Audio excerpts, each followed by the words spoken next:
ধন্যবাদ। ধন্যবাদ। আবার বিপুল ভাই কিছু বলবেন? ধন্যবাদ।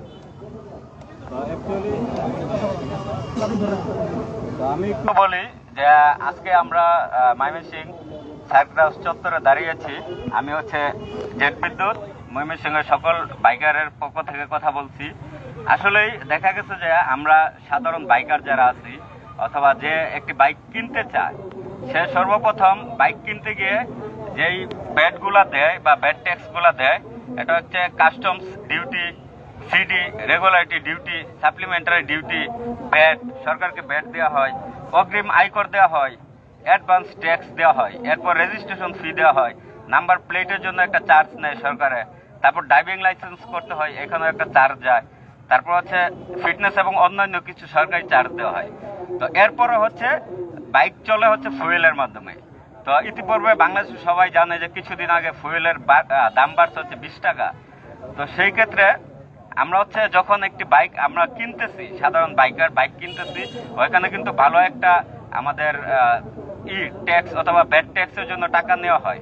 তো এরপরে যখন আমরা ট্যাক্স টোকেন করি, এটা অনেকে 2 বছরের জন্য করে, 10 বছরের জন্য করে। তো এই ট্যাক্সটা কিন্তু দেয়া হয়েছে একবার। এখন পুনরায় যদি বাৎসরিকভাবে আমাদের যদি ট্যাক্স আবারও রিফান্ড করা হয় অথবা আবারও পুনরায় প্রতি বছর ট্যাক্স দিতে হয়, তাহলে একটা লোক যখন 10 বছরের জন্য ট্যাক্স দিয়ে দিছে, সে কি আবার প্রতি বছরে আবার 10 বছর ট্যাক্স দিবে?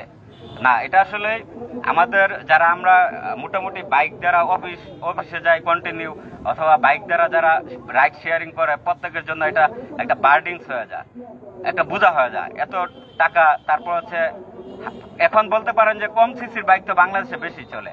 আসলে কম সিসির বাইক তারা ইউজ করে যারা একটু মধ্যবিত্ত চাইতেও ইনকামটা কম, মূলত 15,000 থেকে 20,000 টাকা যারা মান্থলি ইনকাম করে, ওরাই কিন্তু কম সিসির বাইক হচ্ছে চালায়।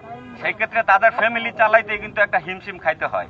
তো সুতরাং এখন আমাদের সরকার হচ্ছে যে বর্তমানে যে প্রক্রিয়াধীন বিভিন্ন কার্যকলাপ আছে, আমরা হচ্ছে সবকিছুতেই সাপোর্ট করতেছি ইনশাল্লাহ। তবে বাইকের উপর যে আসলে এই করটা, এটা আমাদের জনগণের জন্য এবং সাধারণ বাইকারের জন্য একটা বোঝা হয়ে যাচ্ছে। সুতরাং আমরা হচ্ছে সরকারের পক্ষ হতেই আমরা সরকারকে আবেদন জানাচ্ছি যেন আমাদের এই করটা প্রত্যাহার করা হয়। আমাদের যে করটা ধার্য করা হয়েছে, এই করটার জন্য প্রত্যাহার করা হয়, তাহলে শুধুমাত্র বাংলাদেশ না, শুধুমাত্র বাংলাদেশের সমস্ত বাইকাররা হচ্ছে এটার শুনে খুব খুশি হবে। আর একটা কথা হচ্ছে, বাংলাদেশে বাইকার সংখ্যা প্রায় হচ্ছে 50 লক্ষ, হ্যাঁ, বাইক ইউজ করে। সেই ক্ষেত্রে 50 লক্ষের একটা সাপোর্ট ইনশাল্লাহ সরকার পাবে। আর যদি এই করটা ধার্য না করে, তাহলে এই সাপোর্টটা পাবে, আর করটা ধার্য করলে কিন্তু অনেকেরই একটু ক্ষোভ সৃষ্টি হবে। সুতরাং এটা আমাদের সরকারের উচিত ভেবে দেখা। তো আসলে আমরা যারা এখন এখানে শান্তিপূর্ণ মানববন্ধন করতেছি, তো একটা বিষয় বলি যে এটা আসলে কোনো আন্দোলন না, এটাকে আপনারা কোনোভাবে আন্দোলনের প্রেক্ষাপটে কেউ লিখিত আকারে ধারণ করবেন না। এটা হচ্ছে একটা শান্তিপূর্ণ মানববন্ধন। আমরা বাইকাররা সবসময় ট্রাফিক রুলস মেনে বাইক চালাই। আমরা হচ্ছে সব জায়গায় সেফটি ইউজ করে বাইক রাইড করি, বিভিন্ন জায়গায় ট্যুর করি, ট্রাভেল করি। সুতরাং আমরা হচ্ছে কোনো অসামাজিক কাজে জড়িত না, আমরা হচ্ছে কোনো আক্রমণাত্মক কিছুতে জড়িত না। তো ফেসবুকের মাধ্যমে আমরা যেহেতু এটা পোস্ট করা হবে এবং বিভিন্ন জায়গায় প্রচার করা হবে, সুতরাং এখানে কেউ এটাকে আক্রমণাত্মক কোনো কিছু সৃষ্টি করে মব তৈরি করবেন না দয়া করে।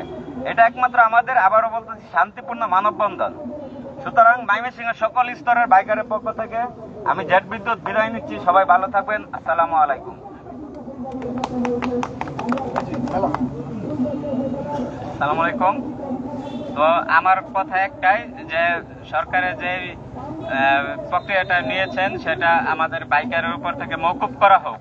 কারণ আমরা তো অলরেডি মধ্যবিত্ত যারা আছি, আমরা তো অলরেডি এই একটা না একটা ভাবে কোনো না কোনো ভাবে কর দিচ্ছি।